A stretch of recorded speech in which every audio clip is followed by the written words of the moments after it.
जैसा आप जानते हैं, आपका अवचेतन मन तुलना या विरोध नहीं कर सकता है। यह तर्कवितर्क नहीं कर सकता है और खुद कुछ नहीं सोच सकता है। ये सभी काम चेतन मन के हैं। अवचेतन मन तो बस चेतन मन द्वारा इस पर छोड़ी गई छापों पर प्रतिक्रिया करता है। यह कार्य की अलग अलग दिशाओं में से किसी एक को नहीं चुन सकता है। इसे तो जो दिया जाता है, यह उसे ले लेता है। सुझाव में बहुत शक्ति होती है। कल्पना करें कि आप किसी ऐसे जहाज पर हैं जो थोड़ा हिल रहा है। आप एक भयभीत सहयात्री के पास जाकर कहते हैं, आपकी हालत अच्छी नहीं दिख रही है। आपका चेहरा बिल्कुल हरा लग रहा है।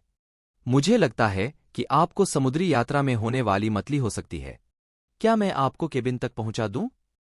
यात्री का चेहरा पीला पड़ जाता है। आपने मतली के बारे में जो सुझाव अभी अभी दिया है, वह उसके खुद के डर और आशंका से मेल खाता है। वह आपकी मदद लेकर डेक से नीचे अपने केबिन में पहुंच जाती है। वहां पहुंचने पर आपका नकारात्मक सुझाव, जिसे उसने सही मान लिया था, सच हो जाता है। उसी सुझाव पर भिन्न प्रतिक्रिया। यह समझना बहुत जरूरी है कि एक ही सुझाव पर अलग अलग लोग अलग अलग तरीके से प्रतिक्रिया करेंगे। ऐसा इसलिए है क्योंकि उनके विश्वास या अवचेतन की कंडीशनिंग अलग अलग होती है। मान लें, सहयात्री के बजाय आप किसी जहाजी के पास जाकर कहते हैं, हिलो, आपकी हालत ठीक नहीं दिख रही है।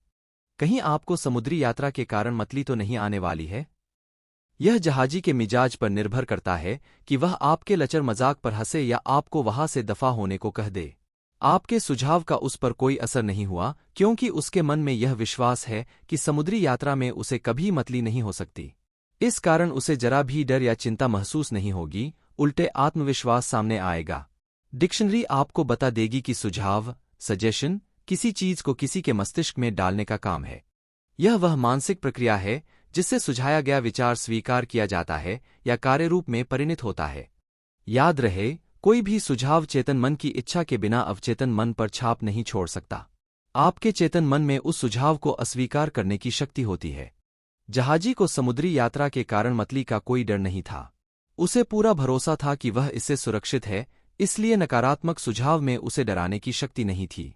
लेकिन आपकी सहयात्री पहले से ही बीमार होने के बारे में चिंतित थी, इसलिए आपके सुझाव के अनुरूप परिस्थितियां बन गईं। हम सबके अपने अंदरूनी डर, मान्यताएं, राय होती हैं। ये अंदरूनी मान्यताएं हमारे जीवन को नियंत्रित करती हैं। सुझाव में स्वयं की कोई शक्ति नहीं होती है। इसकी शक्ति तो इस बात से उत्पन्न होती है कि आप इसे मानसिक रूप से स्वीकार कर लेते हैं। सिर्फ तभी आपकी अवचेतन शक्तियां सुझाव की प्रकृति के अनुरूप काम करती हैं। उसने अपना हाथ कैसे गंवाया?